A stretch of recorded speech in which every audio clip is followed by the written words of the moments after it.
Hello guys this is your Navina खुइली चिन्नु भयो होला चिन्नु भएन भने पनि अब चिन्नु जबरजस्ती होइन म नवीना सिलवाल खुइली भन्ने मान्छे अनि म चाहिँ आज बर्दियामा छु बर्दिया महोत्सवमा आएको थिएँ अनि अहिले चाहिँ हाम्रो खाना खाने बेला भयो होइन केही खानु चाहिँ दिएका छैन यहाँनिर खासमा यो भिडियो बनाउनुको मतलब चाहिँ केटाहरूको रियाक्सन अहिलेको युथको मतलब यहाँ के अरे बर्दियाको केटाहरूको चाहिँ कस्तो रहेछ मन मलाई बुझ्न खोजेको वेलकम टु खुइलीको भिडियो होइन सुरुमा चाहिँ भोट केमा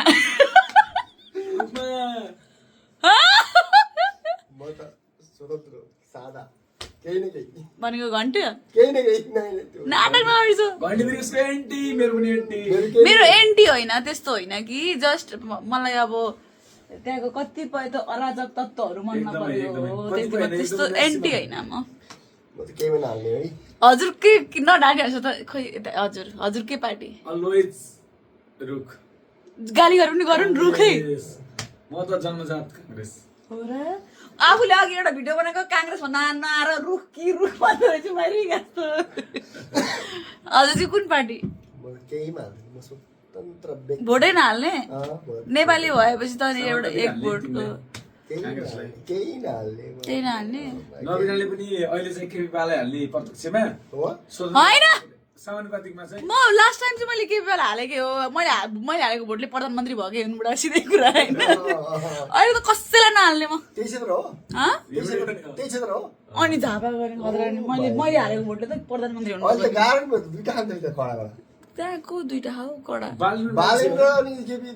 ल दुईटै कडा भन्न मिल्दैन एउटा कडा एउटा भाइरल भनौँ पहिलेदेखि चलिरहेकोलाई पो कडा भन्छ त भर्खर स्टार्टिङ उम्रिँदै गरेकोलाई कसलाई कडा भन्छ बच्चो भाइरल र कडामा धेरै फरक छ गाइस त्यो भनेको विदेशमा जतिजना नेपालीहरू छ त्यसले यिनले मार्ने भयो यिनले मलाई गाली गाउने भयो होइन त्यस्तो होइन म चाहिँ जस्ट राम्रो राम्रो नराम्रो भन्ने मान्छे हो बालेन सार जस्तो पाए पहिला गइन्थ्यो भन्ने मान्छे नि मै हो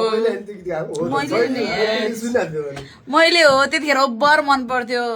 अहिले पनि मनपर्छ अब उहाँको कुनै मलाई कस्तो भनेको कि जेनजी पछि चित्त दुखेको चाहिँ हो सिधै कुरा जेनजीको आन्दोलन पछि त्यसपछि चाहिँ चित्त दुखेको हो सिधै कुरा अब त्यो मन नपर्ने ऊ एन्टी चाहिँ होइन है फेरि मन नपरेको कुरा चित्त दुखेको कुरा त भन्न पाइहाल्यो नि यार त्यो त कानुनमै छ संविधानमै छ त नेपालको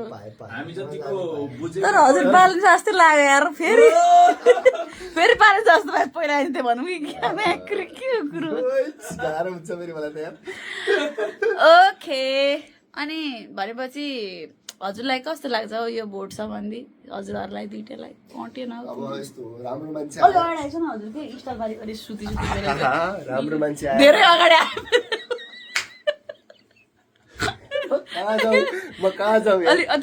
थोरै पछाडि अझै राम्रो मान्छे आएर राम्रोसँग देश चलाइदिए हुन्छ भन्ने हो जो आए पनि केही समस्या भएन देश चलाउने के फेसबुक चलाएको गरेर कति सजिलै कुरा गरेको त नि फेसबुक चलाएको जस्तो कुरा गर्नुहुन्छ देश चलाउने राम्रो मान्छे आएर राम्रो चलाइदियो हो रे कस्तो सजिलो क्या अचम्म ओके गाइस मैले भनेको चाहिँ कि यसपालि कसैले कसैमा केहीमा पनि भोट हालेन भने देश आफै बन्छ जस्तो लाग्छ यार मलाई कसम जिरो थाहा होस् न सबैलाई हो यो त बडो के अरे मलाई त कसम अचेल के लाग्छ पढेकै लाइटै गयो कुन्दा कालो मान्छे हेर्न सक्दै मलाई चाहिँ के लाग्छ भने नि फिल्टर लाउँछ त्यही पनि यसमाथि अब मलाई चाहिँ कस्तो लाग्छ भने नि मलाई चाहिँ हाम्रो देशको कि आजकल आज भोलि चाहिँ होइन सबैभन्दा राम्रो मै हो जस्तो लाग्छ के हो आजकल होइन सबैको हेर्छु कोही के अरे झन्टे कि घन्टे भनेछन् कोही के लन्द्रेङ भनेछन् कोही सूर्य तारा झिलिमिली सारा रुख यस्ता छन् रुखमा जुन त्यसमा पढेको यस्ता रुख लाइट आयो रुख भन्ने रुखै यहाँ पढेकै रुख भन्ने कि लाइट आउँछ त भन्छन् होइन तर म देशलाई माया गर्छु म देश उयो गर्छु भन्ने खालको चाहिँ कोही देखिनँ कि मैले होइन त्यही भएर म मात्रै रहेछु देशलाई माया गर्ने जस्तो लाग्छ हौ देशलाई सबैले माया गर्छन् देशलाई माया गर्नु पनि पर्छ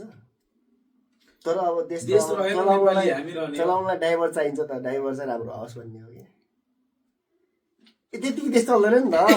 कोही नजिक कसरी चल्छ भने पहिले त आउनु पर्यो नि त, कोही त आउनु पर्यो नि त। त्यही मलाई बनाउनु के प्रधानमन्त्री एयरपोर्ट त तपाईँ उठ्नु न, उठेपछि त हामी लु उठे